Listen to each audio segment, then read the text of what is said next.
반갑습니다. 코코블 여러분. 오늘은 풀무원에서 광고가 들어왔습니다. 이게 그냥 피자가 아니라 엣지가 크로와상으로 된 크로엣지 피자거든요. 버터 풍미가 가득한 36겹의 크로와상 도우를 175도 오븐에 강하게 구워가지고 겉은 바삭하면서 속은 폭신한 겉바속폭 피자라고 하더라고요. 너무 궁금해요. 취향에 따라서 다양하게 즐길 수 있는 3가지 맛의 피자인데요. 저는 이 바삭한 크로엣지를 더 바삭하게 즐기기 위해서 에어프라이어로 조리해서 먹으려고 합니다. 콰트로 치즈 웨지 포테이토 한 판이랑 미트 칠리 토마토랑 스위트 애플 크럼블은 반판씩 먹을 거예요. 이 엣지가 일반 피자랑 다르게 크로와상 엣지여가지고 진짜 바삭바삭 크로와상 먹는 느낌이 날 것 같아요. 크로와상이랑 크로플처럼 바삭바삭한 엣지라고 하니까 너무 기대가 되네요. 그럼 먹으러 가보겠습니다.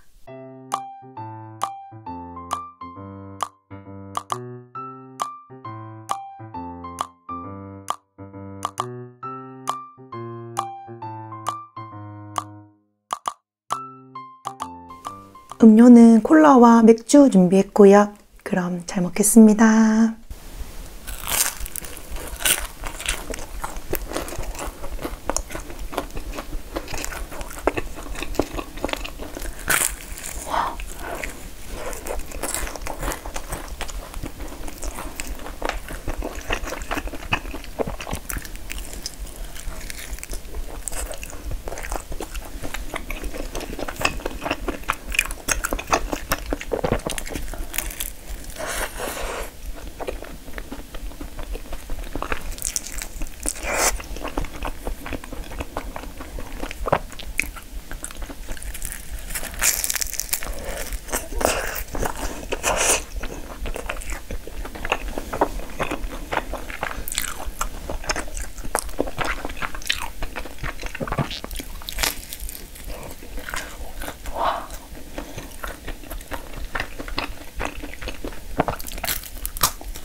와, 진짜 맛있었어요. 엣지 혁명이라는 이름답게 엣지가 진짜 바삭바삭하더라고요. 역시 풀무원 피자. 버터 풍미도 가득하고 무엇보다 이 36겹 크로와상 엣지가 진짜 바삭바삭해가지고 매력있어요. 이제 거기에 모짜렐라, 프로볼로네 치즈까지 더해지니까 치즈 풍미까지 너무 맛있습니다. 이 세 가지 피자가 스타일이 다 달라가지고 식사 대용, 디저트나 간식, 그리고 이렇게 맥주, 피맥 안주로도 다 잘 어울리는 것 같아요. 맛 순위는 이건 진짜 취향 차이로 나뉠 것 같아요. 저도 다 맛있었는데 순서를 꼽으면 콰트로 치즈 웨지 포테이토 1등, 그 다음으로 애플 크럼블, 미트 칠리 토마토 이렇게. 근데 다 맛있었어요. 피자 토핑도 엄청 가득 들어있고 거기에 이제 엣지까지 바삭바삭하니까 너무 맛있게 먹었어요. 더 자세한 내용은 더보기란에 기재해 놓겠습니다. 오늘도 잘 먹었습니다.